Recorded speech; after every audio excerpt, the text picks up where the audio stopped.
नमस्कार दोस्तों, स्वागत है आप सभी का हमारे YouTube चैनल तत्काल एजुकेशन पे। दोस्तों उम्मीद करते हैं आप सभी बहुत अच्छे होंगे, आपकी तैयारी भी काफ़ी ज़बरदस्त तरीके से चल रही होगी। दोस्तों आज हम आप लोगों के लिए रीजनिंग के 15 अति महत्वपूर्ण प्रश्न के बारे में इस वीडियो में बताएंगे, जो कि SSC, railway, group D, NTPC या किसी स्टेट एग्जाम की तैयारी कर रहे हैं। इस टाइप के प्रश्न हमेशा परीक्षाओं में पूछे जाएंगे। दोस्तों ये पार्ट नंबर कौन सा है? 54 है। पार्ट नंबर 3 पर नहीं देखें तो आप वीडियो सेक्शन में जाके देख सकते हैं। चलो दोस्तों पहला प्रश्न देख लेते हैं। दोस्तों पहला प्रश्न है, इसमें देखिए नीचे दिए गए विकल्पों में से संबंधित संख्या को चुनिए। देखिए नीचे यहाँ पर आपको एक संबंधित संख्या दिया है, यानी 23 जो है ना आपको 299 से समित है। ठीक उसी प्रकार से बताना है कि 24 जो है ना इस प्रश्नार्थ के चिन्ह पर इन चार ऑप्शन में से किसे समित होगा। देखिए तो यहाँ पर सबसे पहले प्रश्न को समझते हैं, इसमें बोल रहा है। ठीक है, देखिए यहाँ पर क्या बोल रहा है 23 को क्या करेंगे कि यहाँ पर 299 आ जाएगा। उसी प्रकार से यहाँ पर आपको 24 को रखेंगे। देखिए तो यहाँ पर आपको क्या दिख रहा है? 23 दिख रहा है। हाँ ठीक ना, 23 दिख रहा है। हाँ 23 में क्या करते हैं ना, देखिए 13 से गुना करेंगे। जब 23 में 13 से गुना करेंगे तो 299 आ जाएगा। उसी प्रकार से 24 दिख रहा है, तो 24 में भी क्या करते हैं 13 से गुना करेंगे। जब 13 से गुना करेंगे ना तो यहाँ पर आपको कितना आ जाएगा? 312 आ जाएगा। कितना गया? 312 आ जाएगा। यानी इस प्रश्नार्थक चिन्ह पर कौन सी संख्या बढ़ जाएगा? 312 हो गया। तो 312 को देखते हैं किस ऑप्शन में दिख रही है, तो ऑप्शन नंबर यहाँ पर आपको बी में दिख रहा है, यानी ऑप्शन नंबर बी आपका सही हो जाएगा। दोस्तों मैं उम्मीद करता हूं इस प्रश्न को भी आप अच्छी तरह से समझ पाओगे। नेक्स्ट प्रश्न देख लेते हैं। दोस्तों दूसरा प्रश्न है, इसमें देखिए नीचे दी गई श्रृंखला श्रेणी में प्रश्नार्थक चिन्ह के स्थान पर कौन सी संख्या आएगी। देखिए नीचे यहाँ पर आपको एक श्रृंखला दी है, इन श्रृंखला में बताना है कि इस प्रश्नार्थक के चिन्ह पर इन चार ऑप्शन में से कौन सी संख्या यहाँ पर भरा जाएगा। देखिए तो यहाँ पर सबसे पहले प्रश्न को समझते इसमें बोलकर है। ठीक है ना, देखिए यहाँ पर क्या बोल रहा है? हाँ ये बोल रहा है कि 80 से क्या हो रहा है? 90 हो रहा है। 90 से यहाँ पर आपको 122 हो रहा है। 122 ले 146 हो रहा है। 146 ले यहाँ पर 172 हो रहा है। 172 से यहाँ पर 200 हो रहा है, और 200 से आपको अगला संख्या ज्ञात करना है। देखिए इन श्रृंखला को ध्यान से देखने के बाद में हमको यही दिख रहा है। देखिए यहाँ पर आपको क्या लिख रहे हैं? 80 से क्या लिख रहे हैं? 100 लिख रहे हैं, यानी इसमें यहाँ पर आपको 20 को जोड़ रहा है। ठीक ना, हाँ फिर यहाँ पर 100 से क्या लिख रहे हैं? 122 लिख रहे हैं, यानी 100 में क्या कर रहे हैं? यहाँ पर अब आपको 22 को जोड़ रहा है। ठीक है, और 122 ले क्या लिख रहे हैं? 146 लिख रहे हैं, तो 122 में यहाँ पर कितना कर रहा है? ये 24 को जोड़ रहा है। ठीक है ना, 122 में 24 को जोड़ देंगे तो 146 आ जाएगा। तो 146 ले क्या लिख रहे हैं? 172 लिख रहे हैं, तो 146 में यहाँ पर आपको 26 को जोड़ देंगे, 172 आ जाएगा। 172 से क्या लिख रहे हैं? 200 लिख रहे हैं, तो 172 में यहाँ पर आपको 28 को जोड़ देंगे तो कितना आ जाएगा? ये 200 आ जाएगा। तो 200 में क्या कौन सी संख्या को जोड़ेंगे? जो अगला संख्या ज्ञात हो गया। देखिए तो नीचे एक बार ध्यान से देखिए, 20, 22, 24, 26, 28, यानी दो का अंतर चल रहा है। तो 28 में 2 का अंतर करेंगे तो कितना गया? ये 30 आ जाएगा। यानी आप यहाँ पर 200 में से क्या करेंगे? 30 को जोड़ेंगे तो यहाँ पर 230 आ जाएगा। यानी इस प्रश्नार्थक के चिन्ह पर कौन सा संख्या बढ़ जाएगा? 230 हो गया है। तो 230 को देखते हैं किस ऑप्शन में दिख रही है, तो यानी ऑप्शन नंबर यहाँ पर आपको डी में दिख रहा है, यानी ऑप्शन नंबर डी आपका सही हो जाएगा। दोस्तों मैं उम्मीद करता हूँ इस प्रश्न को भी आप अच्छी तरह से समझ पाओगे। नेक्स्ट प्रश्न देख लेते हैं।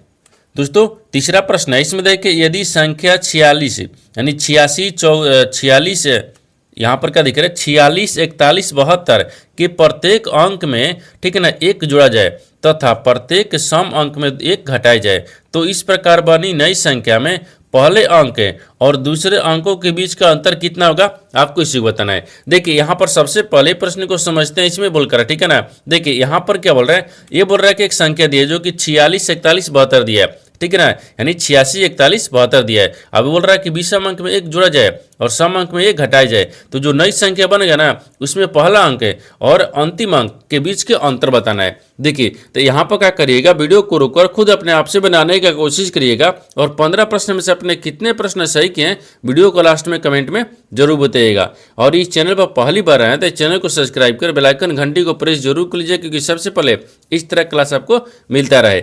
देखिए तो यहाँ पर सबसे पहले ना क्या करते हैं, संख्या क्या बोल रहा है इसको लिखेंगे। ठीक है, देखिए यानी 86, 41, 72 लिख रहे हैं, तो यहाँ पर आपको 86 लिख लेंगे। ठीक ना, यहाँ पर आपको 41 दिया। ठीक है, 86, 41, ये 72 हो गया है। ये क्या दिख रहा है? ये संख्या दिख रहा है। ठीक है, संख्या हो गया। आगे बोल रहा है कि प्रत्येक विषम अंक में एक जोड़ा जाए, तो विषम संख्या में एक को जोड़ देंगे। ये विषम संख्या दिख रहा है, इसमें एक को जोड़ेंगे तो कितना गया? 2 आ गया। और इसमें भी विषम संख्या है, इसमें भी एक को जोड़ेंगे तो 8 आ गया। ठीक है, आगे देखिए, आगे बोल रहा है ना, यहाँ पर आपको आगे क्या दिखा रहा है?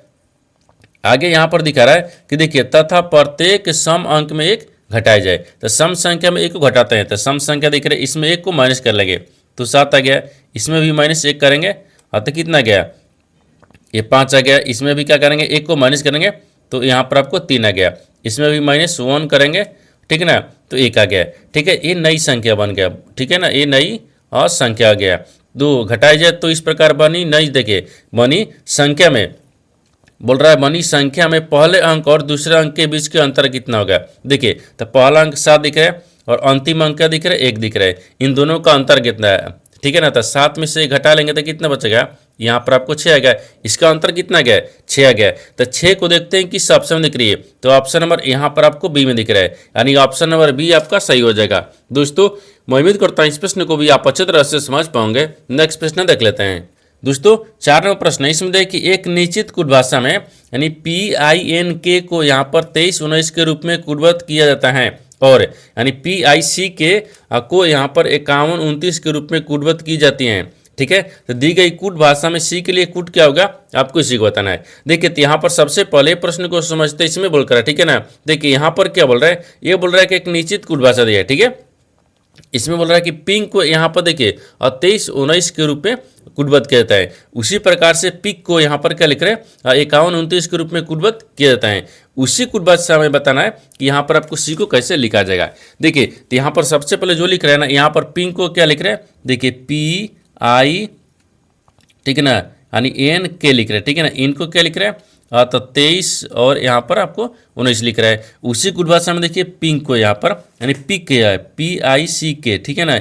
इसको क्या लिख रहा है, यहाँ पर आपको 51 और 29 लिख रहा है, ठीक है ना। तो यहाँ पर लिख रहा है, तो बताना क्या है कि सी को कुट क्या हो जाएगा, ठीक है ना, सी को कुट बताना है। अब देखिए इस तरह के सवाल में क्या होता है, देखिए ये आपको अक्षर दिख रहा है, इसमें कौन मिलाएंगे, ये संख्या दिख रहा है, इसमें भी आपको एक कॉमन मिलाएंगे। तो क्या करेंगे, दोनों में कौन मिलाएंगे, जो आपको कॉमन मिल जाएगा ना वही आपको आंसर होगा। जिसे ध्यान से देखिए, यानी PI इसमें मिल रहा है तो PI मिल रहा है, यहाँ पर K मिल रहा है, K मिल रहा है। देखिए इसमें कॉमन C आ गया, इसमें कॉमन N आ गया, ठीक है। उसी प्रकार से संख्या में रखते हैं, ठीक है ना। संख्या में क्या दिख रहा है, और देखिए संख्या में आपको दिख रहा है 2 दिख रहा है, इसमें भी 2 दिख रहा है, यानी देखिए 9 दिख रहा है तो 9 दिख रहा है, 1 दिख रहा है तो 1 दिख रहा है। इसमें आपको देखिए 3 आ गया, इसमें देखिए 5 आ गया, ठीक है ना। तो यहाँ पर सी क्या पूछा तो सी के लिए कूट क्या हो गया, 5 हो जाएगा। अगर वही हमको एन का पूछता तो एन का 3 होता, लेकिन हमको तो पूछा है सी का, तो सी का कूट क्या हो गया, 5 हो गया। तो 5 को देखते हैं किस ऑप्शन दिख रही है, तो ऑप्शन नंबर यहाँ पर आपको बी में दिख रहा है, यानी ऑप्शन नंबर बी आपका सही हो जाएगा। दोस्तों मैं उम्मीद करता हूँ इस प्रश्न को भी आप अच्छी तरह से समझ पाओगे। नेक्स्ट प्रश्न देख लेते हैं। दोस्तों 5वां प्रश्न है, इसमें देखिए यह प्रश्न नीचे दी गई 3 अंकों वाली 5 संख्याओं पर आधारित है। देखिए यहाँ पर आपको 5 संख्या लिखा है जो कि 3 अंकों पर आधारित है, ठीक है। आगे देखिए सवाल आपको यहाँ से पूछा है कि यदि सबसे बड़ी संख्या के तीसरे अंक को सबसे छोटी संख्या के दूसरे अंक में जुड़ा जाए तो परिणाम कितना होगा। देखिए यहाँ पर सबसे पहले प्रश्न को समझिए, इसमें बोल कर है, ठीक है ना। देखिए यहाँ पर क्या बोल रहा है, ये बोल रहा है कि यह प्रश्न नीचे दी गई 3 अंकों वाली 5 संख्याओं पर आधारित है। यानी इसका कहने का मतलब है कि नीचे यहाँ पर आपको 5 कुछ संख्या दी है जो 3 अंकों वाली पर आधारित है। जैसे देखिए 538 लिख रहे हैं तो 3 संख्या दी है, 745 लिखा है तो 3 संख्या दी है, ठीक है ना। 3 अंकों वाली संख्या पर आधारित है, ठीक है। आगे देखिए यहाँ पर आगे आपको सवाल यहाँ से पूछा है कि यदि सबसे बड़ी संख्या के तीसरा अंक, तो सबसे बड़ी संख्या इसमें कौन दिख रहा है, देखिए सबसे बड़ी संख्या 750 दिख रहा है, 745 है ना, यहाँ पर आपको 745 है, तो सबसे बड़ी संख्या क्या दिख रहा है, ये 45 दिख रहा है, ठीक है ना। 745 बड़ी संख्या हो गया, ठीक है। आगे बोल रहा है कि देखिए तीसरा अंक, सबसे बड़ी संख्या के तीसरा अंक यहाँ पर 5 दिख रहा है। बोल रहा है कि को सबसे छोटी संख्या के, तो सबसे छोटी संख्या 153 दिख रहा है, ठीक ना, यानी 153 दिख रहा है, ये छोटी संख्या हो जाएगा, ठीक है। ये छोटी संख्या है। और छोटी संख्या का दूसरा अंक है, तो यहाँ पर आपको दूसरा अंक दिख रहा है, ठीक है, दूसरा अंक 5 आ गया, ठीक ना। बोल रहा है कि इसमें जोड़ा जाए तो परिणाम कितना होगा, इन दोनों में जोड़ा जाए तो कितना परिणाम होगा, आपको इसी को बताना है। देखिए तो यहाँ पर आपको सबसे बड़ी संख्या में तीसरा अंक क्या दिख रहा है, 5, ठीक है। और सबसे छोटी संख्या में दूसरा अंक क्या दिख रहा है, तो यहाँ पर आपको 5 दिख रहा है। इन दोनों का आपस में जोड़ेंगे तो कितना आ जाएगा, 10 आ जाएगा, कितना गया, 10 आ जाएगा। तो यहाँ इसका परिणाम कितना हो गया, 10 हो गया। तो 10 को देखते हैं किस ऑप्शन दिख रही है, तो ऑप्शन नंबर यहाँ पर आपको बी में दिख रहा है, यानी ऑप्शन नंबर बी आपका सही हो जाएगा। दोस्तों मैं उम्मीद करता हूँ इस प्रश्न को भी आप अच्छी तरह से समझ पाओगे। नेक्स्ट प्रश्न देख लेते हैं। दोस्तों 6वां प्रश्न है, इसमें देखिए निम्नलिखित संख्या एवं या प्रत्येक श्रृंखला का संदर्भ ले और उसके बाद आने वाले प्रश्न का उत्तर दे। गिनती केवल बाएं से दाएं की जानी चाहिए। यहाँ पर आपको एक श्रृंखला दी है, इसमें श्रृंखला में पूछा है क्या, देखिए यहाँ पर कितने ऐसे, देखिए बोल रहा है कैसे कितने प्रतीक हैं जिनमें से प्रत्येक के ठीक पहले एक संख्या है और ठीक है बाद भी एक अन्य संख्या है। देखिए यहाँ पर सबसे पहले प्रश्न को समझते हैं, इसमें बोलकर, ठीक है ना। देखिए यहाँ पर क्या बोल रहा है, ये बोल रहा है कि एक श्रृंखला दी है, ठीक है। आप बोल रहे हैं ना कि देखिए यानी निम्नलिखित एवं, ठीक है, निम्नलिखित संख्या एवं प्रत्येक श्रृंखला का संदर्भ ले और उसके बाद आने वाले प्रश्न का उत्तर दे। गिनती केवल बाएं से दाएं की जानी चाहिए। यानी इसे कहने का मतलब है कि ये यहाँ पर आपको एक श्रृंखला दी है, इन श्रृंखला में आपको बताना क्या है, सवाल देखिए यहाँ से पूछा है, यानी ऐसे कितने प्रतीक हैं, तो यहाँ पर क्या रखेंगे, ये प्रतीक को रखेंगे। ऐसे कितने प्रतीक हैं जिनके पहले ठीक है एक संख्या है, जिनके पहले क्या दिख रहे, संख्या को रखते हैं। यहाँ पर आपको ये संख्या हो जाएगा, ठीक है, संख्या, और ठीक बाद एक अन्य संख्या है, बाद में भी क्या दिख रहा है, एक संख्या दिख रहा है। यानी इसका कहने का मतलब है कि इन श्रृंखला में बताना है कि ऐसे कितने प्रतीक हैं जिनके पहले भी संख्या है, जिनके बाद भी संख्या है। तो सबसे पहले प्रतीक को ढूंढते हैं, ठीक ना। देखिए यहाँ पर आपको सबसे पहले क्या करेंगे, प्रतीक को ढूंढेंगे। तो प्रतीक यहाँ पर दिख रहा है, इसके पहले भी संख्या है, इसके बाद भी संख्या है, एक दिख गया, ठीक ना। और आगे देखते हैं, और देखिए ये ओम दिख रहा है, इसके पहले भी संख्या है, इसके बाद भी संख्या दिख रहा है, ठीक है, दो दिख गया। और इसमें कहीं दिख रहा है इसमें संख्या, हाँ देखिए यहाँ पर नहीं, आपको प्रतीक दिखना चाहिए पहले, ठीक है। ये प्रतीक के पहले संख्या नहीं दिख रहा है। आगे देखते हैं, ये भी प्रतीक दिख रहा है, इसके पहले भी संख्या दिख रहा है, बाद में नहीं दिख रहा है, ठीक है, नहीं दिख रहा है, यानी दो दिख रहा है, यानी इसमें दो हो गया। यानी दो ऐसी प्रतीक है जिनके पहले भी संख्या है, जिनके बाद भी संख्या है। तो यहाँ पर दो को दिख रहा है, तो दो है, तो मान किस ऑप्शन दिख रहा है कि दो है, तो ऑप्शन नंबर डी में दिख रहा है, यानी ऑप्शन नंबर डी आपका सही हो जाएगा। दोस्तों मैं उम्मीद करता हूँ इस प्रश्न को भी आप अच्छी तरह से समझ पाओगे। नेक्स्ट प्रश्न देख लेते हैं। दोस्तों 7वां प्रश्न है, इसमें देखिए नीचे दिए गए विकल्पों में से संबंधित शब्द को चुनिए। देखिए नीचे यहाँ पर आपको एक संबंधित शब्द दिया है, यानी कुर्सी जो है ना आपको लकड़ी से समित है, ठीक उसी प्रकार से बताना है कि कंबल जो है ना इस प्रश्नार्थक के चिन्ह पर इन चार ऑप्शन में से किसे समित होगा। देखिए यहाँ पर सबसे पहले प्रश्न को समझते हैं, इसमें बोलकर, ठीक है ना। देखिए यहाँ पर क्या बोल रहा है, ये बोल रहा है ना, देखिए लकड़ी, लकड़ी से यहाँ पर आपको कुर्सी बनाई जाती है, उसी प्रकार से यहाँ पर कौन सा शब्द रखेंगे जिसके कंबल से संबंधित होगा। देखिए यहाँ पर सबसे पहले दिख रहा है लकड़ी दिख रहा है, ठीक है ना। लकड़ी से कुर्सी बनाई जाती है, लकड़ी से, ठीक है ना, कुर्सी बनाई जाती है, ठीक है, बनाई जाती हैं, ठीक है, बनाई जाती हैं। जिस प्रकार से लकड़ी से कुर्सी बनाई जाती हैं उसी प्रकार से कंबल दिख रहा है। तो कंबल किससे बनाई जाती हैं, ठीक है ना, तो बिस्तर से थोड़ा बनेगा, प्लास्टिक से कंबल बनता है नहीं, कागज ले बनता है नहीं, यानी ऊन से बनता है। तो यहाँ पर क्या रखेंगे, ऊन को रख लेंगे, ठीक है ना। तो यहाँ पर ऊन से क्या बनता है, कंबल बनता है, तो ऊन से, ठीक है ना, ऊन से कंबल बनाई जाती हैं, ठीक है ना, बनाई जाती हैं।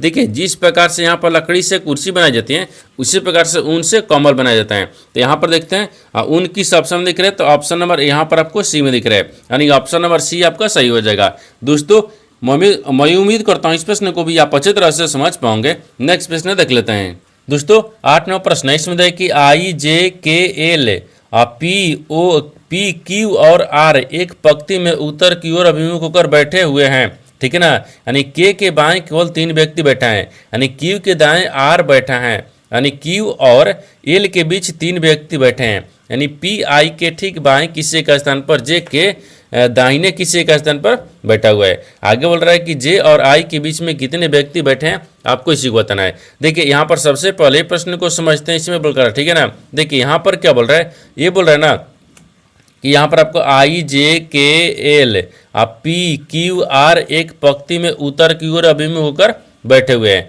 तो सबसे पहले यहाँ पर आपको बैठाते हैं उत्तर की तरफ में, 1 हो गया, ठीक है ना, 2 हो गया, 3 हो गया, 4 हो गया, 5 हो गया, 6 हो गया, 7 हो गया, क्योंकि यहाँ पर 2 2 4 2 6 1 7 व्यक्ति है जो उत्तर की तरफ मुँह करके बैठे हुए हैं। इधर से बाएं होता है, ठीक है ना, इधर से क्या होता है, ये दाहिने होता है, ठीक है। आगे बोल रहा है कि के बाएं केवल 3 व्यक्ति बैठे हैं, तो के बाएं, तो के बीचों बीच रखेंगे, के बाएं केवल 3 व्यक्ति बैठा हुआ, ठीक है। आगे बोल रहा है कि क्यू के दाहिने आर बैठा है, लेकिन क्यू के दाहिने आर बैठा है, तो क्यू को मान लीजिए यहाँ पर रखते हैं, इसके दाहिने क्या है, आर है, ठीक है ना, यहाँ तक ठीक है। आगे बोल रहा है कि क्यू और एल के बीच में 3 व्यक्ति बैठे हैं, तो क्यू हो गया और यहाँ पर एल को यहाँ पर रखते हैं, इनके बीच में 3 व्यक्ति हो गया, ठीक है ना, 3 व्यक्ति बैठा हुआ है।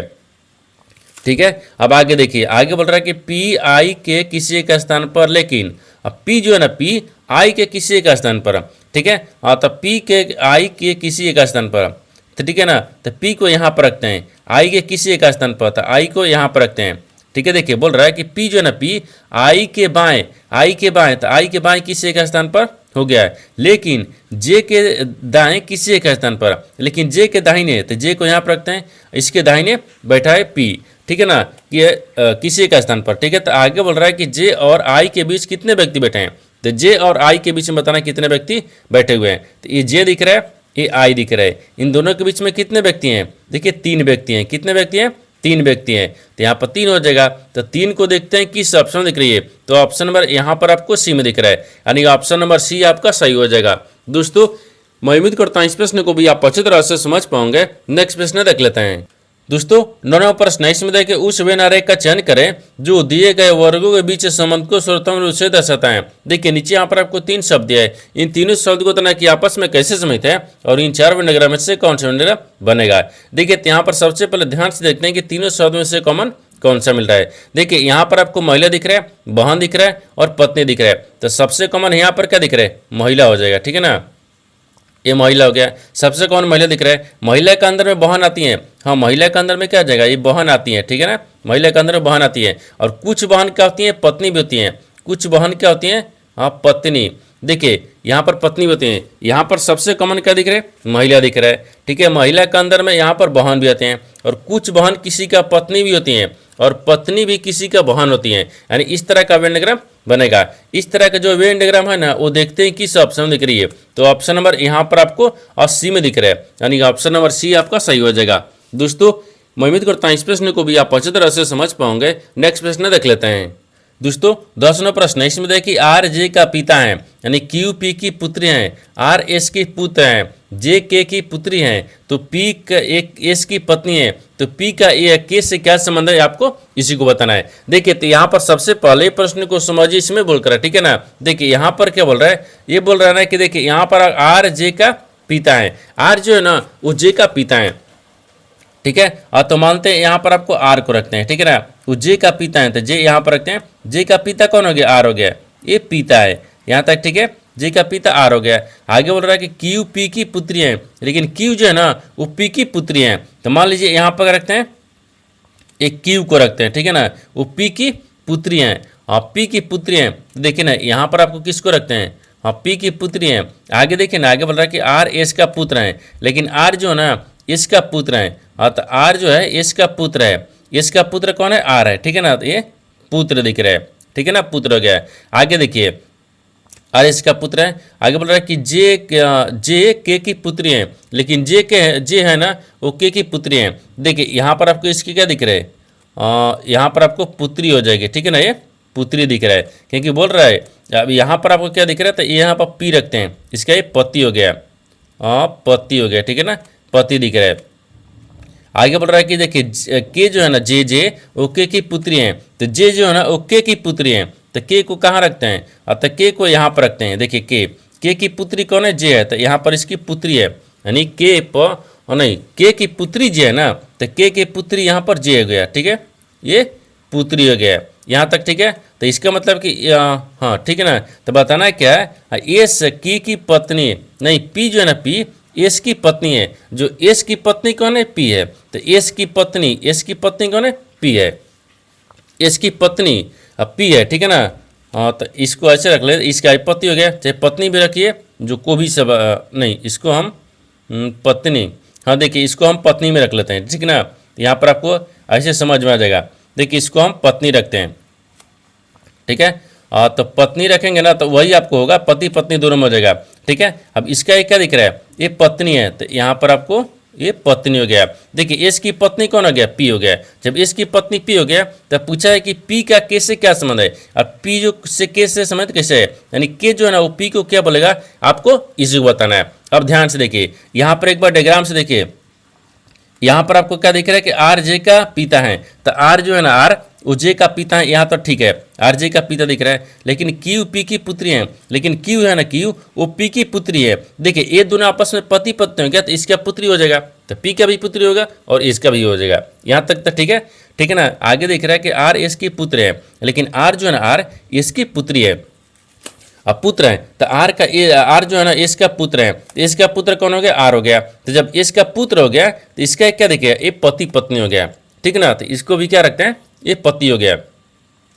और के की पति कौन हो गया, ये के की पति यहाँ पर आपको आर हो गया। यहाँ तक ठीक है, ठीक ना। तो आगे बोल रहा है कि पी और के से समझ बताना है। तो यहाँ देखिए इसको हम इधर से नहीं चलेंगे, ठीक है ना, इसके बारे में नहीं सोचेंगे। अब यहाँ से देखिए इसका पुत्र कौन दिख रहा है, तो इसका पुत्र आर हो गया, ठीक है। पुत्र की पत्नी क्या हो जाएगी, यानी पतो हो जाएगी, ठीक है। तो यहाँ पर इसका भी पतो हो गया, तो पतो इसमें दिख रहा है, नहीं दिख रहा है। तो यहाँ पर क्या दिख रहा है, भाई की पत्नी नहीं, पति की माता नहीं, पिता की बहन नहीं, पत्नी के पिता नहीं होगा, ठीक ना। तो यहाँ पर आपको क्या दिख रहा है, तो यहाँ पर पति की माता हो जाएगा। हाँ देखिए यहाँ पर आपको क्या दिख रहा है ना, यानी के दिख रहा है, के जो है ना वो पी को क्या बोलेगा, देखिए। तो इसका ये पति हो गया, अब पति का यहाँ पर पिता क्या हो गया, ससुर हो गया। तो ससुर के यहाँ पर माता क्या हो जाएगी, सास हो गई। तो यहाँ पर देखिए इसको सास हो जाएगी, लेकिन सास तो दिया इसमें नहीं दिया है, सास इसमें नहीं दिया है। तो यहाँ पर क्या हो जाएगा, पति के माता हो जाएगी, पति के क्या हो जाएगा,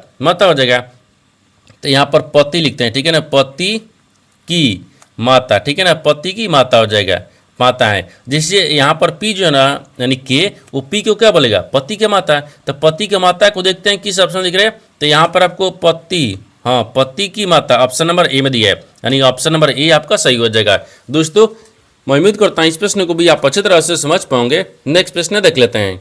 दोस्तों 11वां प्रश्न है, इसमें देखिए यदि ए का अर्थ भागा, बी का अर्थ गुना, सी का अर्थ प्लस और डी का अर्थ माइनस हो तो निम्नलिखित समीकरणों में प्रश्न चिन्ह के स्थान पर क्या आएगा, आपको इसी को बताना है। देखिए यहाँ पर सबसे पहले प्रश्न को समझिए, इसमें बोल कर है, ठीक है ना। देखिए यहाँ पर क्या बोल रहा है, एक समीकरण दिया है, इन समीकरणों को सही बनाने के लिए चिन्ह को आपस में बदलना होगा, बदलने के बाद में समीकरणों को सही बनाएंगे, ठीक ना। तो सबसे पहले यहाँ पर ध्यान से देखते हैं चिन्ह क्या बोल रहा है, ठीक है। देखिए ए का अर्थ क्या बोल रहा है, भागा, ए के जगह पर हम भागा रखते हैं। बी का अर्थ बोल रहा है गुना, तो बी के जगह पर गुना रखते हैं, ठीक है ना। बी कहाँ दिया, इसके जगह पर गुना रखते हैं। आगे बोल रहा है कि सी का अर्थ प्लस है, तो सी का अर्थ यहाँ पर प्लस रखते हैं, ठीक है। और डी का अर्थ क्या बोल रहा है, माइनस बोल रहा है, तो डी का अर्थ माइनस रखते हैं। अब समीकरण को सोल्व करेंगे, क्योंकि यहाँ पर चिन्ह को बदल दिए। 93 माइनस 7 गुने 5, फिर प्लस में 69, फिर भागा कितना दिख रहा है 3, फिर प्लस में यहाँ पर 26 दिख रहा है, फिर प्रश्नवाचक चिन्ह दिख रहा है। अब देखिए यहाँ पर काटेंगे तो तितली के 3 दूना के 6 और तितली के 9, ये 23 मिनट में आ गया। अब इसको देखिए ना, 93 माइनस 7 5 35 हो गया, फिर यहाँ पर आपको प्लस 23 हो गया, फिर यहाँ पर प्लस 26 हो गया, फिर प्रश्नवाचक चिन्ह। अब देखिए 93 को 23 को और 26 को आपस में जोड़ेंगे, ठीक है ना, इन तीनों को आपस में जोड़ेंगे, और ठीक है इन तीनों को आपस में जोड़ेंगे। जोड़ने के बाद में कितना आ जाएगा, तो 142 आ जाएगा, और 142 में से यहाँ पर 35 को माइनस करेंगे तो कितना बचेगा, यहाँ पर 107 आ जाएगा। यानी इस प्रश्नवाचक के चिन्ह पर कौन सी संख्या बढ़ जाएगा, 107 हो गया है। तो 107 को देखते हैं किस ऑप्शन दिख रही है, तो ऑप्शन नंबर यहाँ पर आपको डी में दिख रहा है, यानी ऑप्शन नंबर डी आपका सही हो जाएगा। दोस्तों मैं उम्मीद करता हूँ इस प्रश्न को भी आप अच्छी तरह से समझ पाओगे। नेक्स्ट प्रश्न देख लेते हैं। दोस्तों 12वां प्रश्न है, इसमें देखिए अमर बिंदु ए से ड्राइव करना शुरू करता है और पश्चिम की ओर 14 किलोमीटर ड्राइव करता है, यानी फिर वह दाएं मुड़ता है और 15 किलोमीटर ड्राइव करता है, दाएं मुड़ता है और 19 किलोमीटर ड्राइव करता है, फिर वह दाएं मुड़ता है और 18 किलोमीटर ड्राइव करता है, यानी वह अंत में दाएं मुड़ता है और 5 किलोमीटर ड्राइव करता है और बिंदु पी पर रुक जाता है। तो बिंदु ए पर दोबारा पहुंचने के लिए उसे कितनी दूरी और किस दिशा में ड्राइव करना चाहिए। देखिए यहाँ पर सबसे पहले प्रश्न को समझ, इसमें बोल कर है, ठीक है ना। देखिए यहाँ पर क्या बोल रहा है, यहाँ पर बोल रहा है कि अमर बिंदु ए से ड्राइव करना शुरू करता है, ठीक ना, और पश्चिम की ओर 14 किलोमीटर ड्राइव करता है। तो यहाँ पर सबसे पहले मान लेते हैं, यहाँ पर आपको अमर को रखते हैं, ठीक है, ए हो गया, ठीक है ना।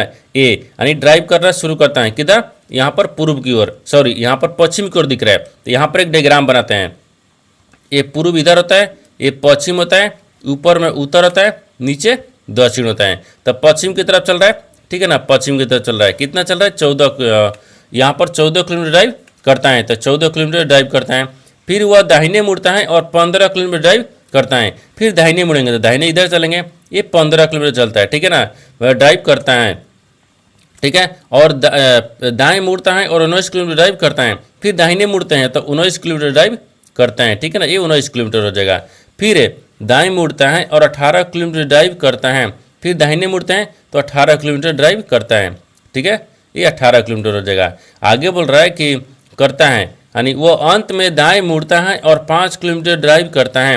अंत में दाहिने मुड़ते हैं और 5 किलोमीटर ड्राइव करता है और बिंदु पी पर रुक जाता है। तो बिंदु ए पर दोबारा पहुंचने के लिए उसे कितनी दूरी और किस दिशा में ड्राइव करना चाहिए। यानी इसका कहने का मतलब हो गया कि दोबारा ए पर हमको जाने के लिए ना उसे कितनी दूरी और किस दिशा में ड्राइव करना चाहिए। देखिए ए यानी पी से ए पर जाने के लिए कितनी दूरी, तो यहाँ पर आपको पहले देखिए कि किस दिशा में जा रहा है, ठीक ना। देखिए यहाँ से ऊपर की तरफ जा रहा है, ये उत्तर में हो गया, यहाँ तक समझ में आ रहा है, उत्तर हो गया है। लेकिन कितने किलोमीटर जा रहा है, देखिए ये टोटल कितना दिख रहा है, ये 18 किलोमीटर है। लेकिन यहाँ से देखिए, यहाँ से तो यहाँ के बीच में अगर रखेंगे तो हम कितना गया, ये 15 किलोमीटर हो गया, ये 15 किलोमीटर हो गया, ये 3 किलोमीटर हो गया। तो यहाँ पर अब क्या दिख रहा है, 3 किलोमीटर हो गया, यानी 3 किलोमीटर, ठीक है ना, उत्तर की तरफ। तो 3 किलोमीटर उत्तर की तरफ देखते हैं किस ऑप्शन दिख रही है, तो ऑप्शन नंबर यहाँ पर आपको ए में दिख रहा है, यानी ऑप्शन नंबर ए आपका सही हो जाएगा। दोस्तों मैं उम्मीद करता हूँ इस प्रश्न को भी आप अच्छी तरह से समझ पाओगे। नेक्स्ट प्रश्न देख लेते हैं। दोस्तों 13वां प्रश्न है, इसमें देखिए यदि किसी संख्या का 30% उस संख्या के 60 से 15 कम है तो वह संख्या ज्ञात कीजिए। देखिए यहाँ पर सबसे पहले प्रश्न को समझिए, इसमें बोल कर है, ठीक है ना। देखिए यहाँ पर क्या बोल रहा है, ये बोल रहा है ना कि यदि किसी संख्या के, ठीक है, संख्या का 30% उस संख्या के 60% से 15 कम है तो उस संख्या ज्ञात करना है। देखिए बोल रहा है कि यदि किसी संख्या के, तो मानते हैं x संख्या के, ठीक है, x संख्या के, ठीक है ना, x संख्या के यहाँ पर आपको 30% बोल रहा है, तो 30% को रख लेते हैं, ठीक है, परसेंटेज, यानी कि उस संख्या के 60% है। फिर बराबर में रखते हैं ना, हाँ बराबर में x का 60%, ठीक है, x का 60% हो गया है, ठीक है ना, 60% है। बोल रहा है कि 15 कम है तो -15 को रखते हैं, ठीक है, -15 हो गया। अब देखिए अब इसको सोल्व करेंगे, हाँ इसको सोल्व करेंगे तो पहले 15 को रखते हैं इधर में, ठीक है ना। अब इधर 60x हो गया, बट्टा में 100 हो जाएगा, ठीक है। फिर माइनस करेंगे क्योंकि इसमें से घटाएंगे तो माइनस करेंगे तो 30x हो गया, फिर बट्टा में यहाँ पर आपको 100 हो जाएगा। देखिए तो फिर चलेंगे एक स्टेप आगे, तब 15 बराबर कितना गया, देखिए 60 में से 30 घटाएंगे तो यहाँ पर 30x बचेगा, ये छोटा सा करते हैं, ठीक है, यानी 30x बच गया। अब 100 में से 100 तो यहाँ पर 100 बच गया, ठीक है ना। तो इसको क्या करेंगे, x बराबर अब चलेंगे, x बराबर में क्या होता है, तो x बराबर में 100 हो गया यहाँ पर, नहीं थोड़ा सा इसको ऊपर में चलते हैं, ठीक है ना। देखिए यहाँ से आपको ऊपर में चलते हैं तो x बराबर, हाँ x बराबर रखते हैं, तो x बराबर यहाँ पर 100 हो गया, फिर गुने 30 आ जाएगा, सॉरी 100 बट्टा में 15 ना, 100 बट्टा में यहाँ पर 15, फिर बट्टा में 30 आ गया, ठीक है ना। 1 0 से 1 0 काटेंगे, 3 5 से 15 काट लेंगे 5 मिनट में, तो 15 50 आ गया, कितना गया 50 आ गया। आपको क्या बताना है, आपको वही बताना है कि वह संख्या ज्ञात कीजिए, तो वह संख्या कितना गया 50 आ गया। तब 50 को देखते हैं किस ऑप्शन में दिख रही है, तो ऑप्शन नंबर यहाँ पर आपको बी में दिख रहा है, यानी ऑप्शन नंबर बी आपका सही हो जाएगा। दोस्तों मैं उम्मीद करता हूँ इस प्रश्न को भी आप अच्छी तरह से समझ पाओगे। नेक्स्ट प्रश्न देख लेते हैं। दोस्तों 14वां प्रश्न है, इसमें देखिए 30% अम्ल वाले बिलियन, ठीक है, मिलियन के यहाँ पर 15 लीटर में कितने लीटर शुद्ध अम्ल है। देखिए यहाँ पर सबसे पहले प्रश्न को समझिए, इसमें बोलकर, ठीक है ना। देखिए यहाँ पर क्या बोल रहा है कि 30% अम्ल वाले बिलियन के 15 लीटर में कितने शुद्ध लीटर यानी अम्ल है, ठीक ना। ये कितना बोल रहा है, तो अम्ल की मात्रा रखते हैं, ठीक है ना, यानी अम्ल हो गया, ठीक है, अम्ल की मात्रा, ठीक है ना, अम्ल की मात्रा। तो अम्ल की मात्रा कितना दिख रहा है 15 लीटर, कितने हैं यहाँ पर आपको 15 लीटर, फिर 30 हो गया 30 लीटर, यहाँ पर बट्टा में 100 रखेंगे क्योंकि 15 हो गया लीटर और 30 बोल रहा है और 30% बोल रहा है, तो परसेंटेज के लिए 100 हो गया, ठीक है ना। अब इसको सोल्व करेंगे तो 1 0 से 1 0 काट देंगे, 5 ले, 5 दिनों के 10 और 5 3 15 हो गया, सॉरी यहाँ पर ना 15 हो गया, तो कितना बचेगा, तितली के 9 बट्टा में 2 आ गया है। तो काटेंगे तो कितना मर्त में 4 दूनी के 8 है, फिर 5 दूनी के 10, हाँ ठीक है, कितना गया यहाँ पर आपको कितना गया 4.5 आ गया है। तो 4.5 अम्ल शुद्ध हो गया, ठीक है ना। तो देखते हैं किस ऑप्शन दिख रहे हैं, एल हो गया लीटर हो गया, ठीक है ना। यहाँ पर लीटर दिख रहा है, तो 4.5 लीटर किस ऑप्शन दिख रहे हैं, तो ऑप्शन नंबर यहाँ पर आपको सी में दिख रहा है, यानी ऑप्शन नंबर सी आपका सही हो जाएगा। दोस्तों मैं उम्मीद करता हूँ इस प्रश्न को भी आप अच्छी तरह से समझ पाओगे। नेक्स्ट प्रश्न देख लेते हैं। दोस्तों 15 प्रश्न है, इसमें देखिए एक बल्ला, ठीक है ना, यानी 750 में खरीदा जाता है और 8% की हानि पर बेचा जाता है, तो उसका विक्रय मूल्य क्या होगा, आपको इसी को बताना है। देखिए यहाँ पर सबसे पहले प्रश्न को समझते हैं, इसी में बोल रहा है, ठीक है ना। देखिए यहाँ पर क्या बोल रहा है, ये बोल रहा है कि देखिए एक बल्ला है, ठीक है ना, एक बल्ला को 750 रुपये में खरीदा गया है, यानी सीपी दिख रहा है। देखिए यहाँ पर लिखते हैं सीपी कितना है कि 750 में हो गया, यानी 750 में खरीदा जाता है। और बोल रहा है कि 8% की हानि पर बेचा जाता है, तो यहाँ पर हानि, ठीक है ना, हानि परसेंटेज बराबर कितना आ गया, 8 आ गया है। तो आपसे पूछा क्या है, उसका विक्रय मूल्य, ठीक है ना। देखिए यहाँ पर आपको क्या करते हैं, इसको विक्रय मूल्य ज्ञात करते हैं, ठीक है। तब विक्रय मूल्य यानी एसपी ज्ञात करेंगे, विक्रय मूल्य मतलब एसपी हो गया है। अब एसपी बराबर क्या होता है, सीपी गुने बट्टा में क्या होता है, 100 माइनस हानि रखते हैं, ठीक है, हानि परसेंटेज हो गया, ठीक है, और बट्टा में 100 हो जाएगा, ठीक है ना। अब इसी का फॉर्मूला पर बैठाते हैं, यानी 1 माइनस हानि है, जैसे 100 में 100, ठीक है। अब देखिए यानी सीपी में तब कितना दिख रहा है, तो 750 हो गया, ठीक है। अब फिर गुने कितना दिख रहा है, 1 माइनस हानि, तो 100 में से कितना दिख रहा है, 8% हानि, ठीक है। तो ना पहले 8 को रखते हैं, ठीक है, 8 बटा में 100 हो जाएगा, ठीक है ना। यहाँ पर 100 दिख रहा है, 100 हो गया, तो इसको काटेंगे तो कितना मर्त में कटेगा, ये 25 चौके 100 हो गया और 2 चौके 8 हो गया, यहाँ तक ठीक है, ठीक है ना, 2 चौके 8 आ गया। तो फिर एक स्टेप इधर चलते हैं, ठीक है ना, यहाँ से चलेंगे, ठीक है। देखिए इसको यहाँ से लेंगे और इसको यहाँ से लेते हैं, देखिए तो ये 750 आ गया, ठीक है। फिर 750 गुने कितना दिख रहा है, तब 25 है, 25 में से 2 घटाएंगे तो 23 बचेगा, ठीक है ना। 23 बटा में कितना गया, ये 25 आ गया, और तब 25 3 75 हो गया, ठीक है ना, तो 30 हो गया। देखिए 30 गुने 23 आ गया, 30 गुने 23 होगा, तो 23 दूनी के 46 होता है।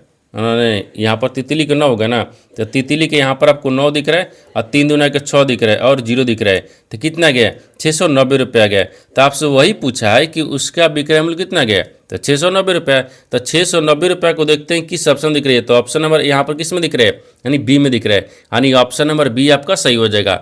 दोस्तों मैं उम्मीद करता हूँ इस प्रश्न को भी आप अच्छी तरह से समझ पाओगे। नेक्स्ट वीडियो में मिलते हैं, तब तक जय हिंद।